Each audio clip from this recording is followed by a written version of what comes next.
आज गेड़ा कल्ला के भामाशाहों ने इस मंच के माध्यम से दिया है। और ये दान हर कोई नहीं कर सकता, बोलना तो चाहता है लेकिन बाद में पैसे देने पड़ते हैं। पैसे लेने के लोग पहुंच जाते हैं, रात बोला है कहीं हो बताओ सुबह। तो भाइयों, आप लोग बाहर गए, सिलीगुड़ी का ज्यादा नाम आ रहा था। मैं नॉर्थ ईस्ट के अंदर गया, चाहे मैं गुजरात के अंदर गया, महाराष्ट्र के अंदर गया, हर जगह नागौर के किसान के बेटे बेटियां गांव से उठ के वो अपना कारोबार भी कर रहे हैं। वैसे मारवाड़ी पूरे देश की शान है, सबसे ज्यादा अच्छा काम मारवाड़ियों का पूरे देश के हर बाजार पे कब्जा है। धीरे धीरे हमारे छोटे भाई भी वहां गए और वहां अपने छोटे मोटे रोजगार के साधन के साथ साथ इन्होंने छोटे बेरोजगार भाइयों को भी वहां लगा के काम दिया और यहां पढ़ाई का प्रचार प्रसार किया। क्योंकि नागौर को सबसे बड़ा धोखा जो मिला हमारे नेताओं से मिला।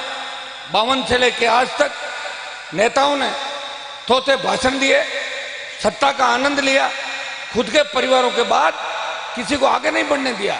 उनको अगर पता लगा कि बिरदाराम जी तीसरी बार जीत रहे हैं तो टिकट काट दो, उनको पता लगा ये चौथी बार जीत रहे हैं उनको घर बिठा दो, उसको हरा दो। ये कार्यक्रम नागौर के अंदर चला।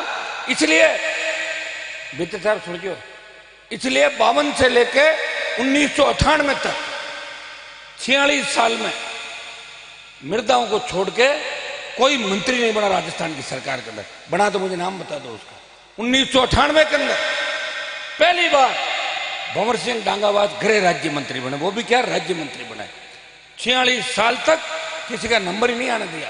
अगर कोई 3 बार जीत रहा था तो उसकी कॉन्स्टिट्यूंसी को आरक्षित करा दिया, कोई 4 बार जीत रहा था तो उसमें 302 का मुकदमा लगा दिया, कोई और कुछ कर रहा था तो इसको दूसरी जगह पहुंचा दिया। मैं कोई राजनीतिक बात नहीं करना चाहता, लेकिन इन जिले की जो तकलीफ है, जो तस्वीर है वो मेरे सामने। लोग मुझे भी कहते हैं कि हनुमान जी आपने क्या कर दिया। मैंने कर दिया ना, मैंने जगा दिया राजस्थान के जवानों को। जिस तरह मैं दानदाताओं के नाम सुन रहा था, ओम जी बोल रहे थे, उससे ऐसा लग रहा है कि गाय को बचाने के लिए भी किसान ही आगे खड़ा है और किसान के बेटे ही इस गौ माता को न्याय दिला के मानेंगे। भाइयों, अब की बार जब देश की लोकसभा चलेगी, पिछला पूरा समय तो हो उल्लड़ के अंदर खो चला गया, उससे पहले कोरोना के अंदर चला गया। लेकिन मैं विश्वास दिलाता कि गौ माता की सेवा रक्षा के लिए और गौशालाओं को जगह जगह अलॉटमेंट पट्टे जमीन दिलाने के लिए, गायों को अनुदान दिलाने के लिए हनुमान बेनीवाल चाहे विधानसभा के अंदर रहा, लोकसभा के अंदर रहा, हमेशा पैरोकारी करता रहा। लेकिन गाय माता को राष्ट्र माता घोषित करे, इसके लिए भी लोकसभा के अंदर पुरजोर तरीके से इस आवाज को उठाऊंगा। क्योंकि भाइयों, आज गायों की जो दुर्दशा है उसे देख के लगता है कि हम सब इसके लिए जिम्मेदार है। सबसे ज्यादा जिम्मेदार वो लोग हैं जो सत्ता के अंदर लंबे समय तक रहे, भाषण भी दिए, कलम की ताकत रही, लेकिन भला नहीं कर पाए। मैं आपको विश्वास दिलाता हूं कि आज जब कोरोना का तमाम वैक्सीनेशन हो जाएगा, जब WHO ये आह्वान कर देगा अब सब लोग सुरक्षित हैं, करीब करीब दूसरी डोज देश के नौजवानों के अंदर लग चुकी है। भाइयों, तीसरी लहर की आशंका है, हमें सावधानी रखनी है और हमें भी कोई जल्दबाजी नहीं है कि हम आंदोलन करें। लेकिन जैसे ही कोरोना खत्म हो जाएगा उसके बाद बड़े आंदोलन राजस्थान की धरती से करेंगे। जोधपुर की धरती से किसानों की संपूर्ण कर्ज माफी, मुफ्त बिजली, टोल मुक्त राजस्थान, बेरोजगारी भत्ता, जवानों को रोजगार और स्थानीय उद्योगों में इकाइयों में 80% स्थानीय लोगों को रोजगार। चाहे बाड़मेर के तेल के कुएं हो, चाहे भिवाड़ी हो, चाहे मकराना के अंदर नया उद्योग लगे, 80% रोजगार स्थानीय लोगों को मिले, तब जाके बेरोजगारी की समस्या का समाधान होगा। और उसके साथ साथ गाय को राष्ट्रीय श्रेणी के अंदर हमें गौ माता को राष्ट्र माता घोषित करें, इसको लेके भी हम बड़ा अभियान इस देश के अंदर चलाएंगे। भाइयों, मैं तो, मेरी जो छोटी सी पार्टी राष्ट्रीय लोकतांत्रिक पार्टी, मुझे जब लगा कि राजस्थान के जवान किसान तकलीफ के अंदर है तो मैंने सत्ता को छोड़ा। मैं भी जिद्दी हूं, मैं चाहता 2003, 8, 13, 18 के अंदर मंत्री बन जाता और मंत्री बन के पाड़ा बदलता हर बार मंत्री बनता, कभी इधर कभी उधर। कई लोग बने प्रदेश के अंदर, कई लोग हैं, पार्टियां थोड़ी मंत्री बने, लेकिन हमेशा मैंने कहा मुझे मंत्री नहीं बनना, मैं संतरी बन के प्रदेश के किसानों जवानों की सेवा करूंगा। और जब तक प्रदेश में असली किसान का बेटा मुख्यमंत्री नहीं बनेगा तब तक हनुमान बेनीवाल इसी तरह संघर्ष करता रहेगा। आपने जब मुझे वोट दिए उस समय भारतीय जनता पार्टी के गठबंधन से था। मेरे बीजेपी के भाइयों ने जो मुझे नागौर में वोट डाले उनको मैं एक ही बात कहता कि 24 तक और उससे बाद में भी आपने मेरा सहयोग किया, मैं हमेशा तैयार हूं। लेकिन मैंने भी राजस्थान का, अगर भाजपा ने मुझे 2.5-3 लाख वोट दिए तो मैंने भी 25 से 30 लाख वोट भारतीय जनता पार्टी को पूरे राजस्थान के अंदर दिलाए थे। वो गठबंधन हुआ था, एक सीट छोड़ी थी, बदले में 16 जगह मैंने प्रचार किया और हरियाणा उत्तर प्रदेश तक भारतीय जनता पार्टी की मदद करी थी। लेकिन जब देश का किसान तकलीफ में था, देश के किसान नेताओं ने जब मुझे कहा हनुमान जी आप अगर एनडीए छोड़ दो, दिल्ली गुजरात को जोड़ने वाला शाहजहांपुर बॉर्डर अगर जाम कर दो तो तीनों कृषि बिल वापस लिए जा सकते हैं। मैंने कहा तय कर लो आप लोग, मैं तो छोड़ दूंगा। तो बोला आप एक बार छोड़ो और आप खुद इस बॉर्डर को जाम करो। भाइयों, मैं हजारों लाखों लोगों को लेके एक बार बॉर्डर पे पहुंचा, सरकार ने 7 दिन का टाइम मांगा और दोबारा शाहजहांपुर बॉर्डर को जाम किया और देश का एकमात्र एमपी था जो 60 दिन तक किसानों के साथ ठंड के अंदर उस सड़क पे बैठा रहा और संदेश दिया कि हम खाली बातों से और नारों से काम चलाने वाले नहीं है, हम कुछ करके दिखाना चाहते हैं। आज अभी जिस घटना की जानकारी मुझे मिली, लखीमपुर खीरी उत्तर प्रदेश के अंदर किसान शांतिपूर्वक प्रदर्शन कर रहे थे। उप मुख्यमंत्री वहां आने वाले थे उत्तर प्रदेश के और एक भयंकर हादसा वहां पे हुआ। किसानों के ऊपर गाड़ी चढ़ा दी गई जिससे आधा दर्जन किसान घायल हो गए और उनकी मौत हो गई। सुनने में यह भी आया कि कुछ लोग दूसरी तरफ से भी हताहत हुए। लेकिन इससे बड़ा दुर्भाग्य नहीं होगा हिंदुस्तान के अंदर कि शांतिपूर्वक प्रदर्शन कर रहे लोगों को आप इस तरह डंडे और गोली के बल पे रोको, ये बर्दाश्त नहीं होगा। प्रधानमंत्री जी, ये देश की सीमाएं अगर सुरक्षित है तो हमारे भाइयों की वजह से सुरक्षित है। अगर हम लोगों का मूड ऑफ हो गया तो तकलीफ पड़ जाएगी।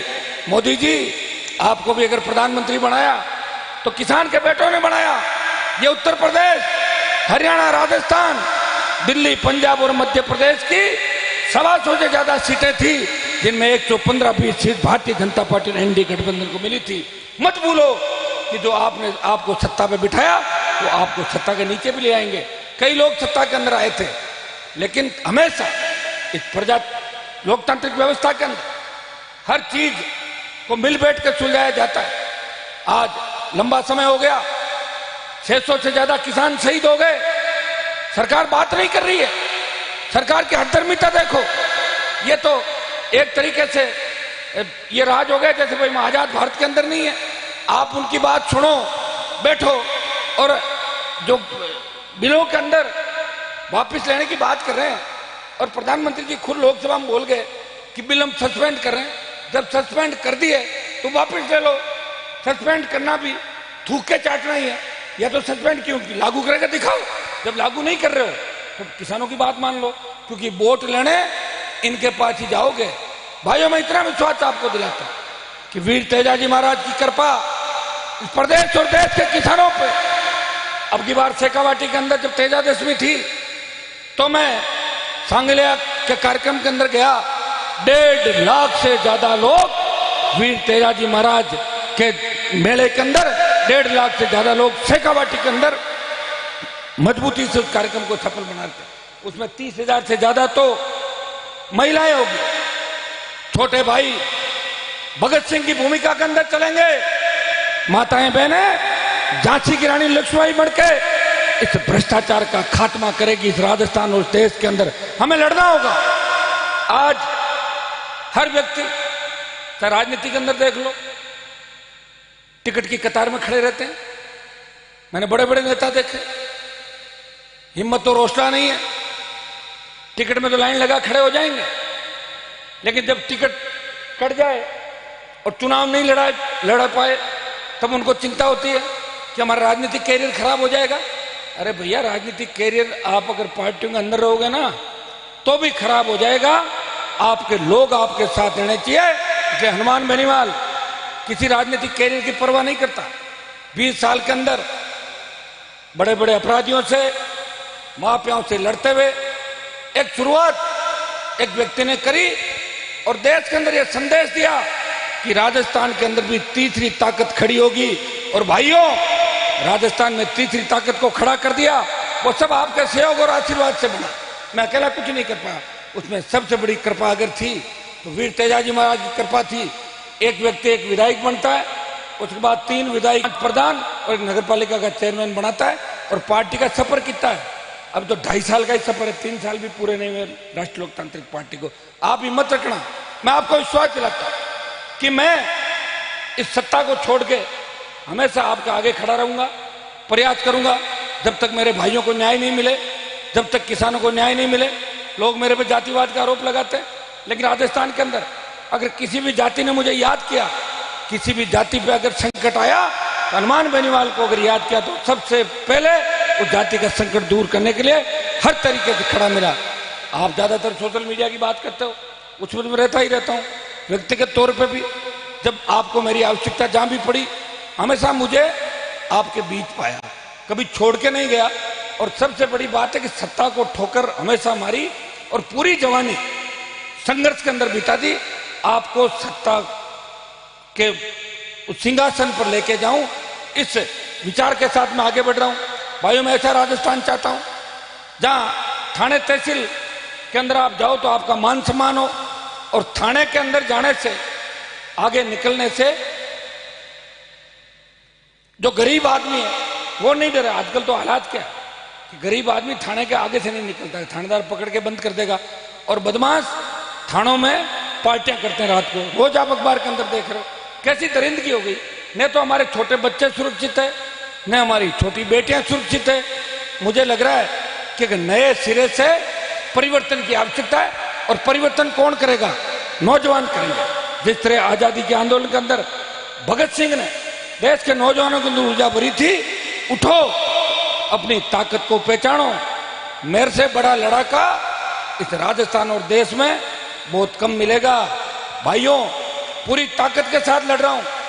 सरकार मेरी यहां भी नहीं है, और कोटपुतली के आगे जाता हूं तो दिल्ली भी मेरे खिलाफ है।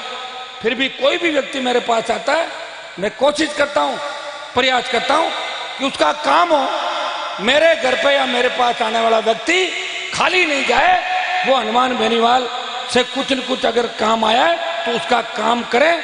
मैं घर में छुप के सोने वाले नेताओं में से नहीं हूं। ये भी नहीं कहता मैं यहां नहीं हूं, यहां हूं। रात को 4-4 बजे तक, सुबह तक आप देखते हो पूरा राजस्थान जो देश का सबसे बड़ा राज्य है। अब आप बताओ सरकार ने क्या किया?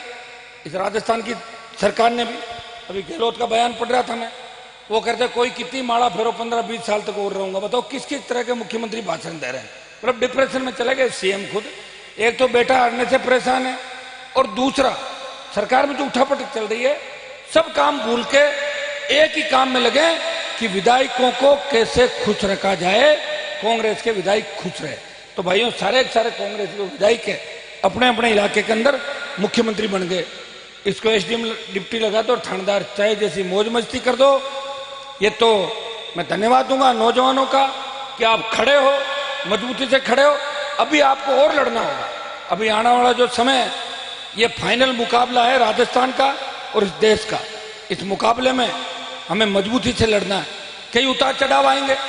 मैंने तो मेरे जीवन के अंदर उतार ही उतार देखे। आप कह दोगे हमने आपको लोकसभा के अंदर भेज दिया, तो वहां भी तो उतार ही देख रहा हूं। जाते ही अकेला ही लड़ने वाला हूं। जब राष्ट्रपति अभिभाषण पढ़ रहा था, मैं अकेला ही था तो उसको रोक रहा था। जब प्रधानमंत्री बजट पढ़ रहे थे, मैं अकेला ही था जो जाके बजट का विरोध कर रहा था। किसान और समाज की भी कोई बात करने वाला। जब ओबीसी आरक्षण पे बात चल रही थी तो मैंने लोकसभा के अंदर कहा 9 राज्य, हमारे जाट समाज का 9 राज्यों का जो देश में आरक्षण था, उसको सुप्रीम कोर्ट ने खत्म किया। दिल्ली की सरकार मजबूती से पैरवी करे, उस आरक्षण को वापस दिलाए। गुर्जर आरक्षण के अंदर जो नौजवान शहीद हो गए, उन परिवारों की सुध लें। झूठे जो मुकदमे राजस्थान के अंदर गुर्जर आंदोलन में लोगों के खिलाफ किए, और हरियाणा का जाट आरक्षण आंदोलन जो विश्व का सबसे देश का बड़ा आंदोलन था, उसमें भी जिन लोगों को जेलों के अंदर बंद किया उनको रिहा करें, इनके मुकदमे वापिस लें। भाइयों, तमाम समाजों की, यहाँ कई समाज बैठे होंगे, तमाम समाजों की, मराठा पटेल से लेके लिंगायत समाज से लेके तमाम समाजों को आरक्षण मिले, हक मिले। और जब मेरी हुंकार रैलियां थी तो उसमें आपने देखा होगा कि आर्थिक आधार पे पिछड़े हुए मेरे सारे भाइयों को आरक्षण का लाभ मिले। ये हनुमान बेनीवाल के विचार आपने सुने थे। विधानसभा और लोकसभा के अंदर भी आप देखते हो। चूंकि मैं मेरे समाज के विकास की अगर बात करता हूं और उसमें किसी की तकलीफ नहीं होनी चाहिए, क्योंकि हर समाज अपना कार्यक्रम करता है। मैं नौजवानों को कभी गलत दिशा के अंदर नहीं ले जाता। मेरे पास एक इंच जमीन नहीं है। जल्दी जब सांसदों का नाम छपेगा कि देश के गरीब सांसद कौन है, उसमें मेरा नाम जरूर छपेगा नीचे से 5 नंबर तक। मैं बता दूं आपको, क्योंकि विधायकों में भी भाइयों, मैं नौजवानों को एक ही बात कहता हूं कि हमें माता पिता बड़ी मेहनत करके पढ़ाते लिखाते, कॉलेज यूनिवर्सिटी के अंदर भेजते हैं। मैं जब जयपुर के अंदर पढ़ता था, आंसू था ना मेरे साथ ही तो था, तो जयपुर में हम 70-75 लड़के होंगे पूरे नागौर जिले के, और आज 20 साल बाद उसी जयपुर के अंदर 3000 लड़के अपने डिस्ट्रिक्ट के पढ़ रहे हैं। कितने पीछे थे हम 20 साल पहले, और उसके कारण कौन था आप भी जानते हो। किसने पढ़ाई की बात नहीं करी। भाइयों, एमएलए साहब, मकराना में तो कॉलेज आपके टाइम में खुला था ना, मकराना में कॉलेज अच्छा जो खुला था। इस नागौर जिले के अंदर 10 साल पहले तो मात्र 2 कॉलेज हुआ करते थे। एक तो धीरे धीरे कंपटीशन हुआ विधायकों के अंदर, एक विधायक खुला तो दूसरा लेके आया। ये तो 2008 के बाद 2008 से लेके 2021 के अंदर 6-7 कॉलेज नागौर जिले के अंदर खुले। इतना बड़ा जिला है जहां शेखावाटी के अंदर मेरे हिसाब से सीकर और झुंझुनू में दर्जनों कॉलेज होंगे, लेकिन उनसे क्षेत्र में बड़ा होते भी नागौर में पढ़ाई की बात नहीं चली, कॉलेज यूनिवर्सिटी नहीं खुली। मैं धन्यवाद देता हूं बच्चों को कि अब किन परिस्थितियों के अंदर पढ़ते हैं, उनके माता पिता को कि अपने बच्चों को पढ़ाते हैं। नौकरियां मिलती नहीं, नरेगा में मजदूरी करके भी हमारे लोग अपने बच्चों को पढ़ा रहे हैं, वो आगे लाने का प्रयास करें। इसलिए मैं छोटे भाइयों को आह्वान करूंगा कि नशे की प्रवृत्ति से दूर रहकर हमें लक्ष्य प्राप्त करना है, माता पिता का नाम रोशन करना है। कोई ऐसा काम नहीं करना है, कोई बोलेरो चोरी में नाम आ जाए, कोई पेट्रोल चोरी में आ जाए, कोई बिजली के तार चोरने में नाम आ जाए, टायर चोरी में कोई बायोडीजल ला रहे हो, ये काम अपने को नहीं करना मेरे भाइयों। क्योंकि हमारे समाज का या किसान का बेटा कोई भी गलत काम करता है तो लोग हमसे पूछते हैं, देख लो आपने तो क्या किया, ये देखो आप। तो ये काम हमें नहीं करना। माता पिता के साथ साथ समाज की, किसान की बात करने वाले लोगों को भी लज्जित होना पड़ता है। इसलिए मैं एक ही संदेश आपको दूंगा, थकना नहीं है, हिम्मत रखनी है। हर कोई कलेक्टर नहीं बन सकता और हर कोई एसपी नहीं बन सकता। अगर सारी नौकरियां लग जाओगे तो नौकरी किस पे करोगे, ये तो बताओ। नौकरी करने के लिए कोई आदमी तो चाहिए ना। तो आदमी 2 बार कंप्यूटर साहब, कई लोग कहते हैं मेरे को चपरासी लगा दो, मैं तो MBA किया हूं, मैं तो चपरासी की नौकरी कर लूंगा। हिम्मत हार जाते हैं लोग, और जो हिम्मत हार जाता है तो फिर वो आगे नहीं बढ़ पाता। इसलिए हिम्मत रखो, और आपको अगर लगे कि मैं कमजोर पड़ रहा हूं तो मुझे याद कर लेना। आप भाइयों, आपको लगेगा कि हनुमान बेनीवाल का इतिहास एक संघर्ष के दौर से गुजरा हुआ था। कई लोग मेरे बारे में पूरा जानते नहीं है, उनको भी मैं कहना चाहूंगा कि एक बार मेरी परिस्थितियां देख लें कि मैं किन परिस्थितियों में लड़ा था, किन परिस्थितियों में लड़ रहा हूं और किन से लड़ रहा हूं देश के अंदर, ये बात भी देख लें।